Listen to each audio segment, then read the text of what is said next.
بولیں سب لذیذ سے لذیذ مسالے ڈالے. جب کوئی منہ میں لقمہ ڈالے گا تو کنکیوں سے اشارہ کرے گا کھانا بڑا اچھا ہے لیکن مزہ نہیں آتا. کیوں؟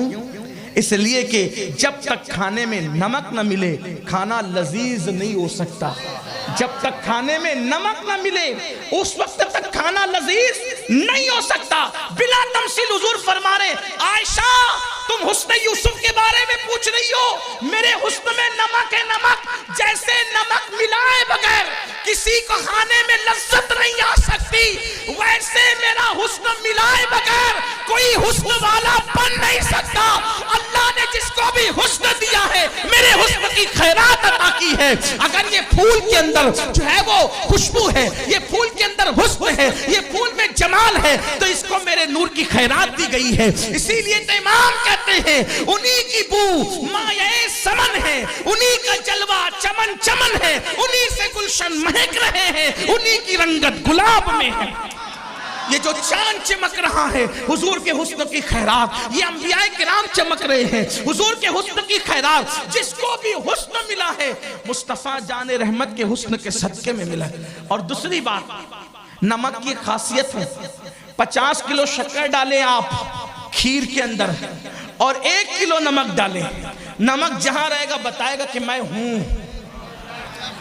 نمک جہاں رہے گا بتائے گا میں ہوں, یعنی وہ سب پہ غالب رہتا ہے, جہاں رہتا ہے سب پہ غالب رہتا ہے. قربان جائیں حضور فرماتے میرے حسن میں نمک ہے, یعنی جیسے نمک ہر کھانے پر غالب رہتا ہے ویسے میرا حسن سب کے حسن پر غالب آ گیا ہے. اسی لیے کہ آسماں گر تیرے تلووں کا نظارہ کرتا, آسماں گر تیرے تلووں کا نظارہ کرتا, روز ایک چاند تصدق میں اتارا کرتا, چھپ گیا چاند نہ آئی تیرے دیدار کتاب, سامنے گر کبھی ہوتا بھی تو سجدہ کرتا. حسن مصطفیٰ پر کیا کیا بیان کریں, لیکن اگر اخلاق کی بنیاد پر کسی سے عشق کیا جائے, کوئی ایسا اخلاق والا تو لاؤ. ایک بار میرے آقا تشریف لے جا رہے ہیں, نہیں پیش کر سکتا کوئی, تاریخ میں کوئی نہیں پیش کر سکتا یہ اخلاق. اللہ کے رسول علیہ السلام تشریف لے جا رہے ہیں, صحابہ کرام کی جماعت حضور کے ساتھ ہے, بڑا لشکر ہے, لشکر جہاد کے لیے جا رہا ہے, جنگ کے لیے جا رہا ہے. دیکھا کہ ایک کتیا اپنے بچوں کو لیٹ کر دودھ پلا رہی ہے. عام طور پہ کتیا جب بچوں کو دودھ پلاتی ہے تو کبھی غور کرنا وہ پورا پھیل جاتی ہے زمین پر, کیونکہ اس کے کئی ایک بچے ہوتے ہیں, پھیلے بغیر وہ بچوں کو دودھ نہیں پلا سکتی کیونکہ اس کے بچے 3 4 5 6 اس طرح ہوتے ہیں. تو کتیا زمین پر لیٹ کر اپنے بچوں کو دودھ پلا رہی ہے. میرے آقا علیہ السلام نے کتیا کو دودھ پلاتے دیکھا, صحابہ سے فرمایا راستہ بدل دو, اس لیے کہ اس راستے سے گزرو گے تو تمہارے پیروں کی دھمک کی وجہ سے یہ کتیا اٹھ کر کے بھاگ جائے گی, بچوں کے منہ سے دودھ چھوٹ جائے گا, اس لیے ہمیں راستہ بدلنا تو گوارا ہے لیکن کتیا کے بچوں کے منہ سے ان کا دودھ چھڑوانا ہمیں گوارا نہیں ہے. اور پھر صحابہ کو وہاں کھڑا کر دیا گیا یہ کہتے ہوئے کہ اللہ کے رسول کا حکم ہے یہ کتیا ڈر کر بھاگ نہ جائے, اس لیے تم راستہ بدل کر کے جاؤ تاکہ کتیا کے بچے وہاں اطمینان سے دودھ پی سکیں. میں چیلنج کرتا ہوں پوری دنیا کے انسانوں کو, کوئی ایسا اخلاق والا لا کر تو بتاؤ جو کتوں کے بچوں تک کا خیال کرتا ہو, جو اپنے ہزاروں صحابہ کا راستہ تبدیل کروا دے لیکن کتے کو اٹھنے نہ دے بلکہ کتیا کے بچوں کے منہ سے دودھ چھوٹنے نہ دے. کوئی ہے ایسا اخلاق والا؟ اگر اخلاق کی بنیاد پر کسی سے پیار کیا جا سکتا ہے تو ہمارے آقا کے سوا اور کون ہو سکتا ہے؟ اور سنو, اگر علم کی بنیاد پر کسی سے پیار کرنا یا عشق کرنے کا آپ ضابطہ بناتے ہیں تو مجھے بتاؤ, اللہ اکبر, جو ڈائریکٹ اللہ کا شاگرد ہو علم کے معاملے میں, جس کے بارے میں قرآن کہتا ہے الرحمن علم القرآن, رحمان نے قرآن سکھایا, انسانیت کی محمد عربی صلی اللہ علیہ وآلہ وسلم کو, حتیٰ کہ یہاں تک فرمایا فرمایا وَعَلَّمَكَ مَا لَمْ تَكُنْ تَعْلَمْ وَكَانَ فَضْلُ اللَّهِ عَلَيْكَ عَظِيمًا۔ اے محبوب آپ جو کچھ نہیں جانتے تھے وہ سب کچھ ہم نے آپ کو سکھا دیا۔ کتنا سکھایا، کتنا سکھایا؟ ایک شخص نے اٹھ کر کے پوچھا کہ یا رسول اللہ میں کس کا بیٹا ہوں؟ واللہ یہ بھی چیلنج ہے، بڑے سے بڑا مفتی، بڑے سے بڑا فقیہ، بڑے سے بڑا محدث کسی کے بارے میں نہیں بتا سکتا کہ کون کس کا بیٹا ہے، لیکن یہ میرے نبی سے پوچھا گیا میں کس کا بیٹا ہوں؟ حضور نے ان کے نام، ان کے باپ کا نام بتایا، اور جس کو باپ کہتے تھے انہی کا نام بتایا۔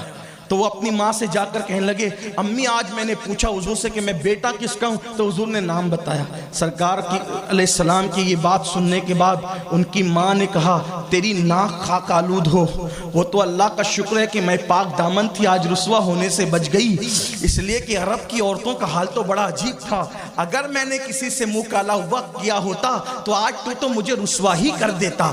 آپ اندازہ فرمائے میرے آقا صلی اللہ علیہ وسلم، اور ایک مرتبہ ایک کے بارے میں کہہ دیا کہ یہ جس کو باپ کہتا اس کا بیٹا نہیں ہے، کہہ دیا ایک مرتبہ ایک کے بارے میں۔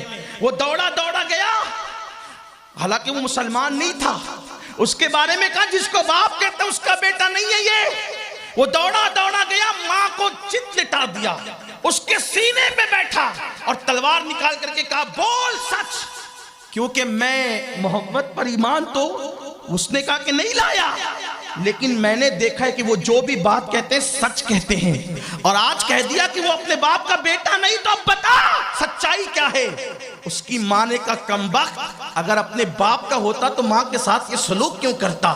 دراصل تیرا باپ نامرد تھا اور دولت مند تھا، تو میں نے سوچا کہ کہیں اس کے مرنے کے بعد دولت غیروں کے ہاتھ نہ چلی جائے، تو میں نے کسی چرواہے کے ساتھ منہ کالا کیا جس سے تو پیدا ہوا ہے، اور اسی کی خبر مصطفیٰ جان رحمت صلی اللہ علیہ وآلہ وسلم نے دی ہے۔ تو کس کے شکم میں کس کا بچہ ہے یہ بھی حضور جانتے ہیں، شکم کے اندر لڑکا یا لڑکی یہ بھی حضور جانتے ہیں، شکم کے اندر نیک ہے یا بدکار ہے یہ بھی حضور جانتے ہیں، شکم کا تو علم رکھتے ہی ہے، قبر کے اندر عذاب ہو رہا ہے یا ثواب دیا جا رہا ہے اس کی خبر بھی مصطفیٰ جان رحمت عطا فرماتے ہیں۔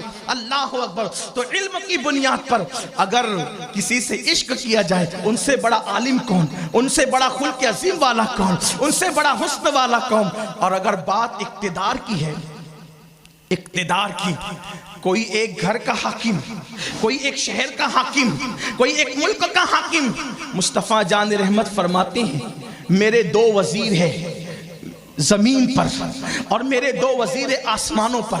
جو وزیر زمین پر ہے وہ ایک ابو بکر ہے اور ایک عمر ہے، اور جو آسمانوں پر وزیر ہے ایک جبریل اور ایک میکائیل ہے۔ آپ مجھے بتائیں، حضور بتا رہے کیونکہ بادشاہ کی سلطنت جہاں تک ہوتی ہے اس کے وزیر وہاں وہاں کام کرتے ہیں، تو زمین پر تو حضور کی سلطنت ہے، اس لیے ابو بکر عمر ان کے وزیر ہوئے، اور حضور کی سلطنت آسمانوں پر بھی ہے، اس لیے اللہ اکبر جبریل اور میکائیل ان کے وزیر ہوئے۔ تو حضور کی سلطنت صرف زمین پر نہیں بلکہ آسمانوں پر بھی ہے۔ تو اگر اقتدار کی بنیاد پر کسی سے پیار کرنا چاہیے یا پیار کیا جا سکتا ہے تو میرے آقا علیہ الصلوۃ والتسلیم کی ذات یہ بہت زیادہ مستحق ہے کہ ان سے پیار کیا جائے۔ اگر مالداری کی وجہ سے کسی سے پیار کیا جائے کہ مالداروں سے پیار کرو تو اللہ اکبر، ان سے بڑا مالدار کون ہوگا کہ پیٹ پر پتھر باندھتے ہیں اور پوری کائنات ان کے دسترخوان سے کھاتی ہے۔ آسماں خان، زمین خان، زمانہ مہمان، صاحب خانہ، لقب کس کا ہے تیرا تیرا، بلکہ اللہ اکبر میرے آقا صرف دنیا کی زمین کے ٹکڑے کے مالک نہیں ہے، اللہ نے تو انہیں جنت کا بھی مالک بنایا ہے۔ اتنے مالدار تھے کہ اگر کوئی فقیر بھیک مانگنے آتا تو جنگل بھر بھر کے بکریاں بھی دے دیتے تھے۔ ایک دیہاتی آیا اور آنے کے بعد کہا اے محمد عربی صلی اللہ علیہ وآلہ وسلم، آپ سب کو عطا کرتے ہیں، ذرا مجھے بھی دیجئے۔ تو آقا نے فرمایا یہ دو پہاڑوں کے بیچ میں جو جنگل بھر کے بکریاں ہیں، کیا یہ سب بکریاں میں تجھے عطا کرتا ہوں؟ جب وہ بکریاں ہانک کر لے گیا تو اس نے کہا لوگو محمد عربی کا کلمہ پڑھ کے مسلمان ہو جاؤ، کیونکہ جو مسلمان ہو جاتا ہے وہ اس کو مالا مال فرما دیتے ہیں۔ اللہ اکبر۔ آقا فرماتے ہیں اگر میں چاہوں تو یہ دونوں پہاڑ میرے ساتھ سونے اور چاندی کے بن کر کے ساتھ ساتھ چلے. اللہ اللہ, اگر مال کی بنیاد پر کوئی محبت کرنا چاہے تو محبت کا حال یہ, اور اگر نسب کی بنیاد پر کسی سے محبت اور عشق کیا جائے تو ان سے اعلیٰ نسب کس کا ہے. میرے آقا فرماتے ہیں صلی اللہ علیہ وآلہ وسلم, ہر زمانے میں اللہ نے چنے ہوئے بندوں کو جب اللہ نے سلیکٹ کیا تو ان میں میرے آبا و اجداد کو ان کا سلیکشن کیا, ان کو چنا. حتیٰ کہ اللہ نے پھر قریش کو چنا, قریش میں بنو ہاشم کو چنا, بنو ہاشم میں اللہ تعالیٰ نے عبد المطلب کو چنا.